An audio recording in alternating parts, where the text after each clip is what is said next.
Assalamualaikum warahmatullahi wabarakatuh. Perkenalkan, nama saya Muhammad Setiawan dengan NIM 1914011108.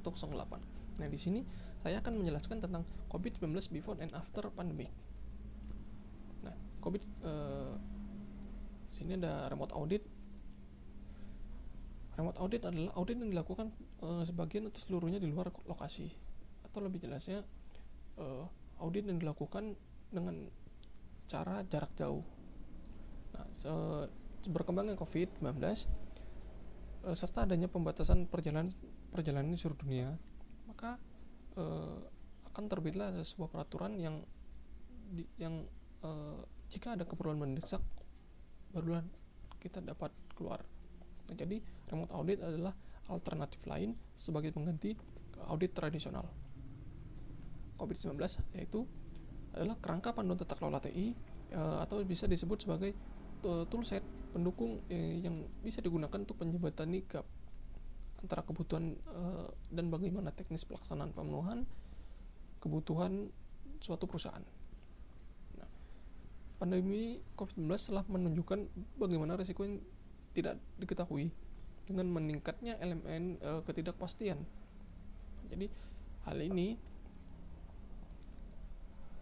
telah berdampak ke seluruh perusahaan secara global, yaitu dari segi ketahanan, pelayanan, serta kelangsungan hidup suatu perusahaan. Ini ada kontrol ke sistem tata kelola. COVID-19 telah mengubah dunia dengan cara perusahaan mengelola penyampaian layanan dengan sistem yang dan proses yang sangat relevan. Ini menciptakan tantangan dinamis dengan penguncian yang tidak terduga oleh masalah operasional. Nah, jadi perusahaan harus fokus bagaimana menjaga proses agar perusahaan tetap stabil di masa new normal, karena di saat pandemi ini semuanya menjadi ketidakpastian yang sangat dinamis. Nah, ini ada prinsip komponen COVID dan memperbarui strategi manajemen risiko sesuai kebutuhan. Nah, pertama ada proses penggambaran seperangkat praktik dan aktivitas yang sangat terorganisir untuk mencapai tujuan. Struktur organisasi adalah entitas pengambilan keputusan utama dalam suatu perusahaan.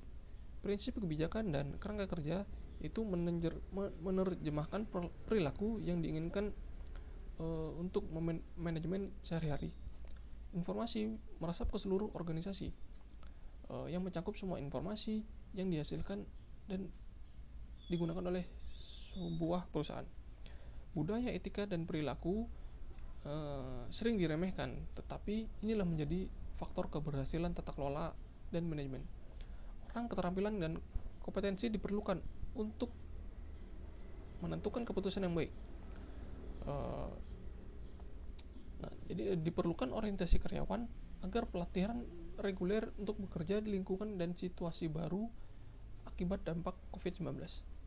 Ini ada studi kasus praktis adaptasi COVID, yaitu konsep, prinsip, komponen COVID yang disebutkan sebelumnya dapat diterapkan secara praktis untuk meningkatkan strategi manajemen risiko menghadapi tantangan baru COVID-19. Nah, di sini ada identifikasi perubahan dan kebutuhan pemangku kepentingan. Jadi ini adalah untuk menjaga agar perusahaan tetap tangguh beroperasi pada kapasitas penuh dengan memberikan layanan dan meskipun ada pembatasan yang harus pembatasan para staf, yaitu bekerja dari rumah. Yang kedua ada identifikasi tujuan atau tujuan penyelarasan perusahaan. Nah, jadi kebutuhan pemangku kepentingan akan ketahanan kasket tujuan digunakan untuk memilih tujuan perusahaan yang relevan agar antara tujuan tata kelola dan manajemen itu memiliki kelas keselarasan. Nah, ini selanjutnya ada identifikasi tujuan tata kelola dan pengelolaan. Nah, ini ada tujuan tata kelola itu AG07 itu sebagai berikut. AP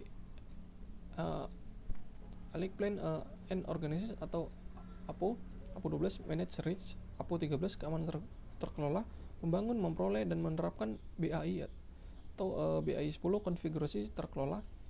Deliver Service and Support atau DSS itu kontinuitas terkelola. DSS 05 layanan keamanan terkelola.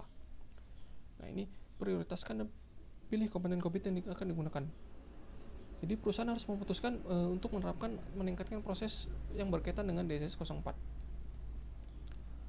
Itu kesinambungan antara tujuan tata kelola agar terkelola dengan baik. Dan juga ada identifikasi praktik dan aktivitas manajemen. Sini perusahaan harus memutuskan untuk menggunakan panduan praktik yang terbaik di aktivitas manajemennya. Selanjutnya ada identifikasi dan ekstrak praktik terbaik konten COVID. Jadi perusahaan harus menggunakan konten yang relevan yang diekstraksi dari COVID dan menyesuaikan serta menerjemahkannya menjadi kebijakan tertentu. Selanjutnya ada menerapkan tindakan kinerja dan pemantauan. Jadi badan mengatur diperbarui tentang perubahan yang diperlukan dalam suatu perusahaan.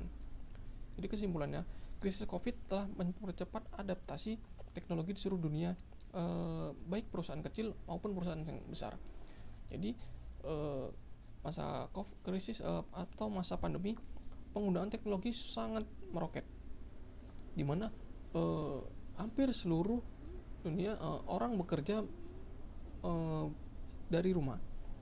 Nah, jadi perusahaan akan menemukan cara yang baru, yaitu agar staf dan perusahaan dapat berkomunikasi dengan lancar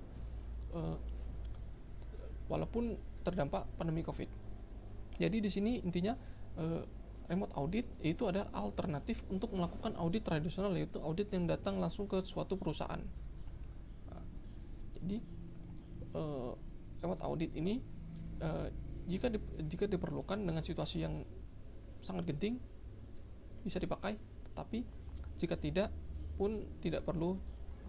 Nah, jadi remote audit ini bersifat alternatif karena saat pandemi itu semua bekerja dari rumah. Nah, jika setelah pandemi, setelah new normal, staf dapat bekerja ke perusahaan datang langsung, maka bisa melakukan audit secara tradisional, yaitu datang langsung ke sebuah perusahaan. Oke, itu saja yang dapat saya sampaikan. Wassalamualaikum warahmatullahi wabarakatuh.